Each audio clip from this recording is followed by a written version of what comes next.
Well, hello, everyone, and welcome to another Cloudbeds Live episode. My name is Paula. I'm a partner marketing specialist at Cloudbeds and the host of today's show. I am so very happy to be here again. I cannot believe that this is our fifth episode already. So, thanks everyone for the support and audience. It's awesome to do this content for you. All the episodes are recorded and you can find them. You can find the previous episode on our website, cloudbeds.com. You can go to resources and click on videos and you'll find all of them there. But of course, you won't do it right now because right now you're here with me. You will do it after the show. And I highly recommend it because, we had such amazing guests and great conversations. So just go to our website and you'll find all the episodes there. So, all right, today, it's all about AI. So today we're going to talk about how AI is transforming the travel experience, how hoteliers can start using this technology, and how Cloudbeds is delivering on AI and much more. So I already have here with me our very special guest, and I want to welcome him, of course. So today, welcome to the show. Today we have Adam Harris, co-founder and CEO of Cloudbeds. So welcome to the show, Adam. Thank you so much for being with us today. Oh, thank you so much for having me, Paula. I thought you forgot about me 5 episodes in. Oh, no, oh my God. No, I mean, how can I recover from that, Adam? I am not really sure, but I was waiting for the best topic to have you, to fit in all this agenda. So I really, really appreciate you having me here. It's an honor. People are starting to join us. So let me welcome again, everyone. Thank you so much for tuning in. Please let us know where you're watching the show. We love to interact with the audience. So that's the magic of the live show. So don't be shy. Share your comments and more, like share your experience with AI. We would love to hear it from you. Are you using AI as a traveler or even as a hotelier? Let us know. It would be really, really interesting. But before we dive deep into the topic, I need to seize the opportunity to talk to you, Adam. I cannot, you have an opportunity, you have to grab it, So, yeah. So you are here, you are the co-founder and CEO of one of the most innovative companies that we have in the hospitality industry. I know you, big fan of AI, let's say, like really simple say like this. So I need to ask you this question. I need to know a little bit more. I want to know a little bit more about the relationship with AI. So, Adam, what is the weirdest thing you've ever asked ChatGPT? And please remember, number one, you have to be honest. Number two, you're being recorded. Okay, so I'm being recorded. I'm being honest. Okay. So I think the weirdest question happened to be at 35,000 feet above sea level, playing with ChatGPT while flying to one of my recent trips. And I asked ChatGPT, how would I survive if my Boeing airliner lost a side and I didn't have a parachute? And the answer was quite dark, and so we don't need to get into that. And but that is what I asked. I said, how do you survive a plane that's midair and loses its sighting? And I specifically wrote Boeing in there, and it gave me all sorts of recommendations on how to try to fabricate some kind of parachute to some degree. But yes, the likelihood of surviving was the first opening sentence of ChatGPT's response was highly unlikely. But here's what I recommend. Yeah. Very encouraging, let's just get this from there. Very encouraging answer. Very encouraging answer. Are you afraid of flying or not? It was just like something, you just... No, I'm not afraid of flying. I don't like flying. How about that? I get a little anxious the night before. But I just came back from London, and so I survived another 2 12-hour flights. But Yeah. Flying just seems very inefficient. However, if you go back 100 years, taking a boat would have been more inefficient to London. Yeah. So Yeah. It's a everything depends on with what you're comparing to, what your references. It can be good, bad, better, worse. Yeah, correct. I'm terrified of flying, I have to say. So people are joining and sending us a greeting. So let's just say hello to them. Hello to Karina in Brazil. Hello to Francia. Hi from Mexico. We have another one here. We have many here, so I probably won't be able to read it all. But Mary from Ohio. We have someone from Colombia as well. It's always so cool to see how global the audience is. I mean, it's always amazed me. So Agustina from Spain. Thank you everybody for saying hello. And I'm so sorry if I say your name wrong. You know that sometimes I butchered some names. I'm so sorry. So we have a lot to talk about today, Adam. So let's start. Let's get this started. Yeah, let's start talking a little bit more serious and a bit more on AI specifically. So it's AI there, it's AI here, it's AI everywhere, like the kid song. Um, and many hoteliers, they want to adopt the technology because they see the value. They don't know, but they don't know what to do, where to start. They're a bit lost. So if I were a hotelier, Adam, where would you recommend me to start? Ooh, that's a big question. Um, I think it really should start with the problem always. What is the problem that you're trying to solve in your business? Is it you're trying to personalize the way you communicate with your guests? Is it you're trying to add automation or efficiency with your staff? Is it you're trying to interpret and analyze lots and lots of information? Um, is it you're trying to work faster creating creatives? So maybe a new advertising or a magazine campaign or a new logo for your business or some kind of creative application? Is it you are trying to, I don't know, look at ways of improving your decision making, right? AI touches all of those just as a pure behavior in what it's been designed to do. So, if I'm looking at the problem and I'm saying I want to reach my guest and communicate in a more personalized manner, there are some really powerful, not only natural language models, but also large learning modules that enable hyper personalization with just a little bit of information, right? Um, to me, if that's something that you're trying to do, there's no better advancement that we've seen in the last decade outside of what a chat GPT or Copilot or any of the other sort of capabilities that are out there. So that's really exciting. So if I want to personalize, there's a lot of room for opportunity to do that. If I'm looking at data and analysis and insights, you know, the travel industry has been using AI and ML in different formats to help hotels price more accurately, right? For better understanding of travel patterns. Those traffic patterns can ultimately make decisions around events. I mean, look at the Taylor Swift moment, right? That happens when she arrives into cities. I mean, massive sellouts of hotel rooms. Those are big moments, right? Obviously, some of the predictability around that is something that AI can handle incredibly well. But look, we are talking about a tremendous amount of hype, right? You said it's everywhere. And if you boil that down into what is the root problem that I'm solving as a business or as a individual, uh, then there's a lot of ways to sort of plug in this unbelievable technology to do some really powerful things, right?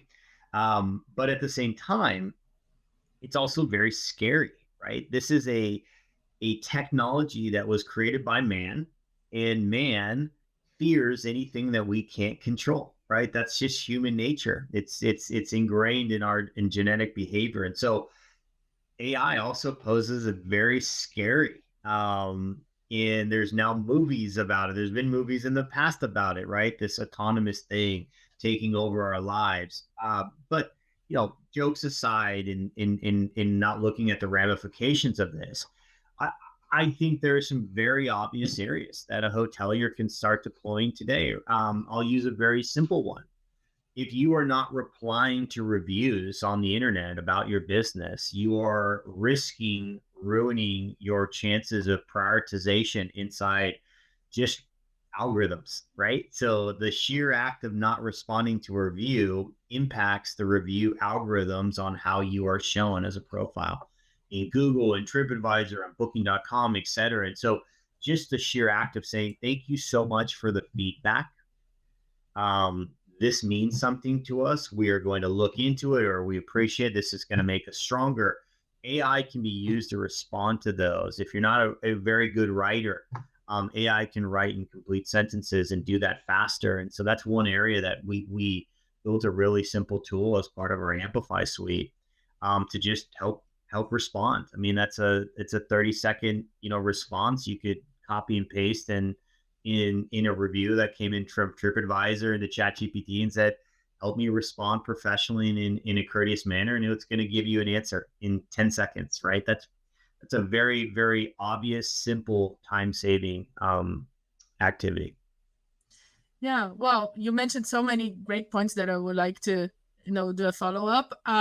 First of all, you were mentioning how we still fear, you're making like as a joke, but it's funny because like last week I just saw a release of a movie that still talks about how AI will control us. So it is still there, even though it's not it's not something old. It's not like it's still a thing. And I wonder if hoteliers are not adopting more AI because of fear, or because of it also have this mystic or whatever, that it's AI, it's complex, AI, it's expensive, AI, it's a lot of work instead of It's the opposite. it's Do you probably still think like it's still happening? I think it's a little bit of everything, right? I think it's complex and it's scary. It's overhyped, which means it becomes, is it really as good as everyone is saying, or is this just something that people are talking about, and as a byproduct it becomes complex and scary? I think there's a fear, and then there's also problems with it. I'll give you a perfect example. So in 1997, Deep Blue, which was IBM's supercomputer, played chess against Gary Kasparov, right? And Deep Blue won finally, but Deep Blue had lost many, many times to this world renowned chess player. Now, the reason Deep Blue won in this circumstance was it was actually a technical bug that was introduced into Deep Blue's code that caused it to do a different behavior that it hadn't done in prior games. Now, the way it was trained was it was told how to play. It was shown videos and recordings and screenshots and all the information around the technical game of chess. And so when two technical players played against each other, they were looking for patterns. That's how you master the game of chess. You look for patterns. Now, Deep Blue played a play that made no sense to Gary. It just wasn't real. It was like, why this move? And it threw him off his game. And as a result, the machine then trucked through the rest of the patterns and ultimately won. Well, human error caused that victory, and it led to something, right? So it took like 18 years for IBM to finally beat a grandmaster in chess. Now, Google, fast forward in 2007, I believe, beat it in 2 days of training their algorithms. And so instead of telling it to, here's how you train it, here's all the information, what they did was they let it just go play. And it just started playing and playing and playing. And so as it mastered the game, it created its own strategy. And then from that inside out mentality, it then became very good. And that's the fear. That's the theoretical fear of AI, is if we just give it and let it keep learning, it learns and it becomes superhuman, right? It becomes too smart, too uncontrollable. It starts writing its own code. And you've seen some examples of that, right? In the computer context where AI starts going off the rails and becomes a little bit dangerous. But from my perspective, there isn't really anything that's super exciting coming from any of the brands that serve hospitality yet.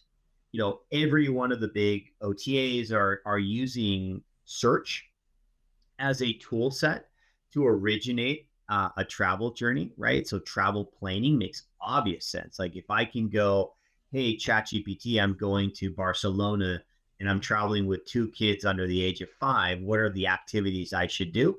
Well, there's a ton of information that I would have to go spend an exorbitant amount of time researching to find out that information. Now, ChatGPT can go scan the world and it'll bring that back into a very organized framework. That's something that people are using today for. And I think Google and Booking.com and Expedia, Trip, and things like that are very threatened by the fact that they typically are where search originates for travel planning. And now, if tools are taking that away from their channels, they have to invent themselves too to find new ways of capturing that guest attention. So like, look, when I think about what that represents, it represents a tremendous amount of opportunity for hoteliers to work with brands like Cloudbeds to go, this is what I need. This is the problem that I'm solving. And then we can work backwards to go, here's how the solution should follow. And that's what we've been doing. We've been using ML for 10 years. So we've been using machine learning in our distribution technology. We've been using machine learning and how behind the scenes in some of our tech stacks on how we scale the application to support traffic and whatnot.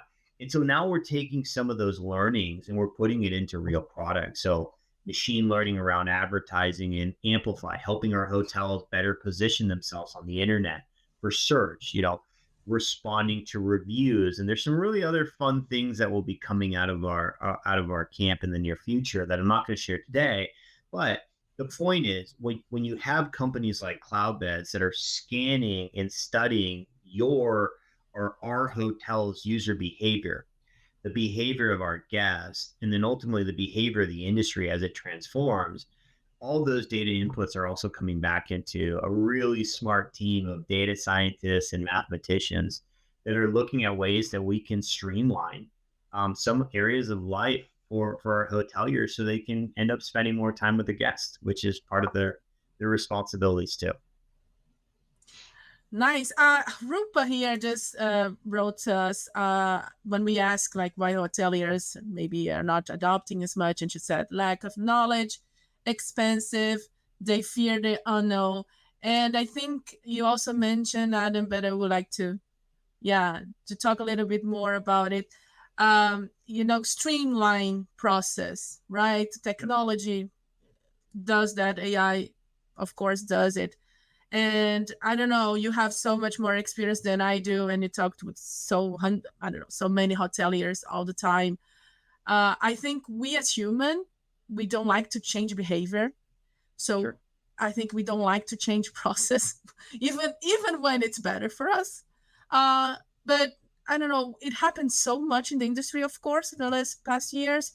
Do you see like hoteliers, the hotel industry as general, it is more, are we more flexible? Are we more open to change, or is still like a fight, to show a new process or to show a different way of doing things? Well, it's not that.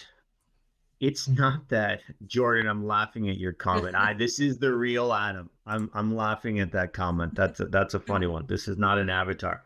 The moral of the story is, despite this being one of the biggest consumer industries on the planet, right? In one of the biggest industries on the planet in general, our digital adoption curve as operators and technologists is one of the worst in comparison to the biggest industries out there. So we're actually at the bottom. We share with forestry, construction, and prison and incarcerated services. Okay, so prisons, forestry, and construction companies are as digitally adopted as the hotel industry, and yet we're going to put 1.5 billion people into a hotel room for the very first time by 2030, right? So that statistic and the sheer amount of demand to travel is not aligned with the digital adoption that we're seeing in this industry.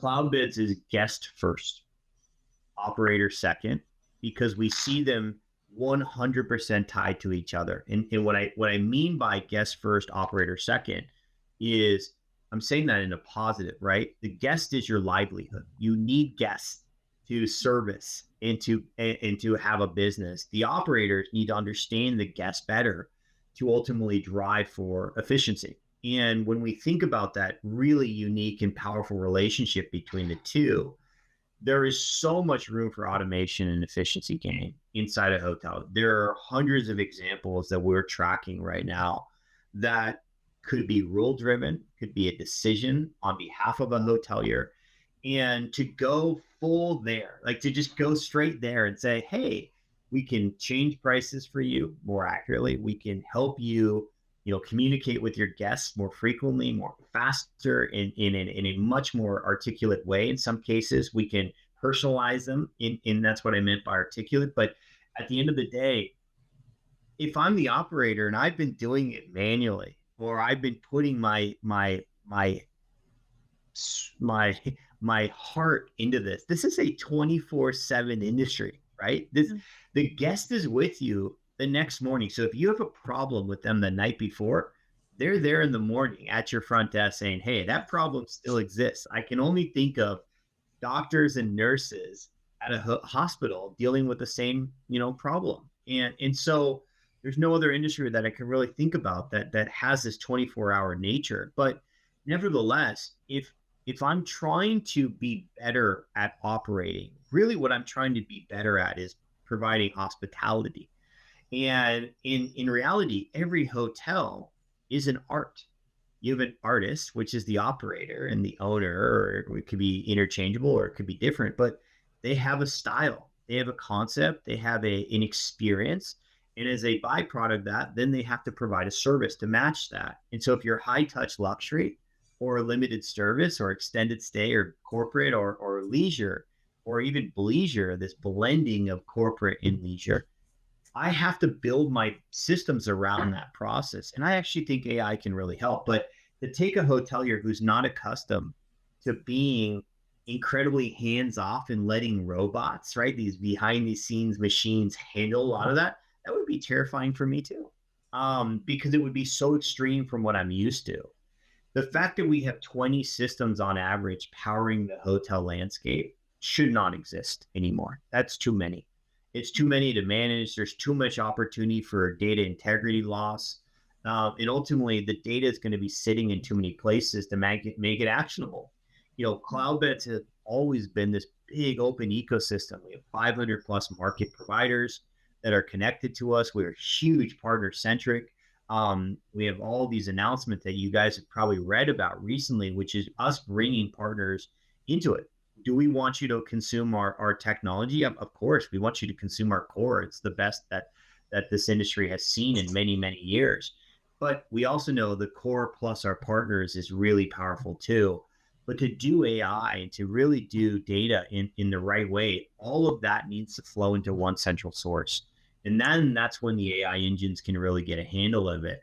But, for purposes of simplifying this conversation down, I think industry is afraid of change, not AI. I think the change of systems is really where the education needs to go first. And then we can start to talk about how AI can service some of these areas and improve. But the lack of the democratization is really the driving force. And I'm going to pick on something that's not AI.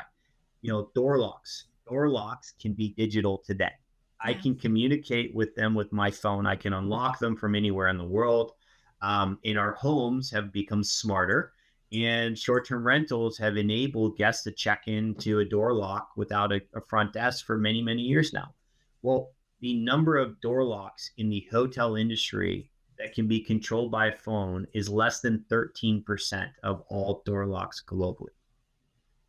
So if we're trying to get super technical with AI, we probably should look at some of the less technical things too that are also slowing down some of the capability of streamlining the world that we live in further. And the door lock analogy is just something that I just find so right front and center of us. And if you are worried about the cost of enriching door locks, there's plenty of ways of modifying them to do some of these exciting things. But look, we need to update the stack first, and then Yeah. we can slowly consume some really good technology that can drive this industry forward. And that's what we're all about. We want better experiences for the guests, and ultimately way better experiences for the operators. And we're making strive there. Yeah. Sorry, you were talking about the door locks, and reminds me of my experience. I was a hotelier once upon a time. And yeah, the companies, the hotels that I worked were not really tech savvy, and they didn't adopt any technology almost. And all this fear and all that we like to be personal, all these things that we hear.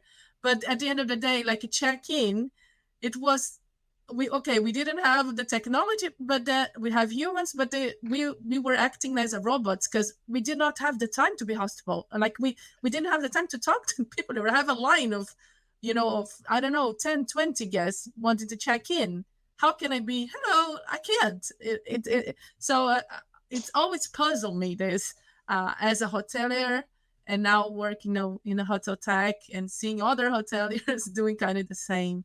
How we don't want to adopt technology, and at the end of the day, we kind of become almost a robots, doing the same stuff and I mean, not Paula, thinking Paula, about. Paula, the first electronic door lock was introduced in the industry in 2014 by the W Hotels, right? Wow. So we've had these NFC enabled door locks that can communicate with phones as well as electronically through an API call for 10 years, right? For 10 years, we've had this technology, and yet 13% is where we've gotten. So we have a lot of work to do. I'm not bashing the industry by any means. We're very much part of it, but I think there's baby steps. We have to sort of take this with iteration, and iteration is going to still be incredibly positive for the industry. Right. We are already heading to the end of this conversation. It's amazing how fast it goes. And we have so many people writing to us in the comments. I want to thank everybody. I won't be able to read all of your comments here, but I know the two people here already mentioned about, and I think it's a good point of what we're talking, like training as well. Like I think it's also like a lot of training when a hotel buy a technology or a service, and decision makers make the decision, but the operators are not really in like together in the decision, and they don't actually understand. So I think we still have a lot to do in the training aspect of the adoption, technology adoption. Do you also see like this, Adam, as there is a kind of different, how can I say, decision makers making the decision, and maybe not the team are together in the decision? Do you see this as a uh, something that we need to work on? I, first of all, if we're not listening to our customers, we're dead in the water, right? I'm so thankful to our product team that spends thousands of hours a year with our hoteliers. We have a research team that spends thousands of hours with our hoteliers as well. I was just with our hoteliers. Our sales teams are with hoteliers. The fact that is a we listen more. I really do believe we listen more than any other competitor in the market, because we deeply care, and more so, it's also been fun to see the invitations that we've garnered to advisory board seats, with the OTAs and with other travel brands. And I'm on the board of Google's travel advisory, which is super fun. And so like the insight, we're seeing all this data from all these different places. So from our customers, from the industry, from people we really respect and admire, and even outside of industry. And so like it gives us such a great elevation to kind of look down and up and say, how do we change? How do we shift? You know, I'm reading some of the comments. I 100% agree. Like some of these things are shiny objects, and then there's also some really good value in them. The issue is we have to sort of rise above a lot of the noise, listen to what the actual pain points are, and then build solutions to solve problems.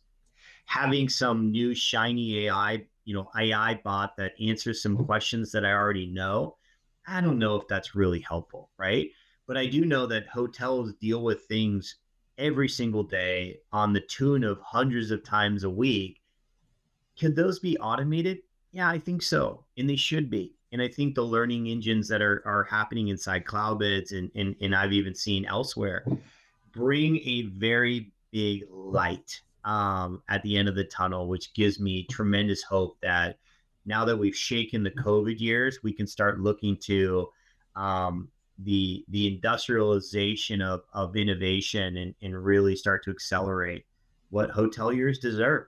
And I hope that, well, I'm confident that we'll be at the forefront of that, but I hope that you guys listening and those who are using our tech, you're really excited about some of the things that we're doing, because we can't wait to share it with you all in the near future. Oh, that's awesome, Adam. Thank you so much. The time, unfortunately, is up. We should do a part two, a sequence of this. I want to, first of all, thank to everybody who is watching the show and join us. Thank you so much for your support and audience.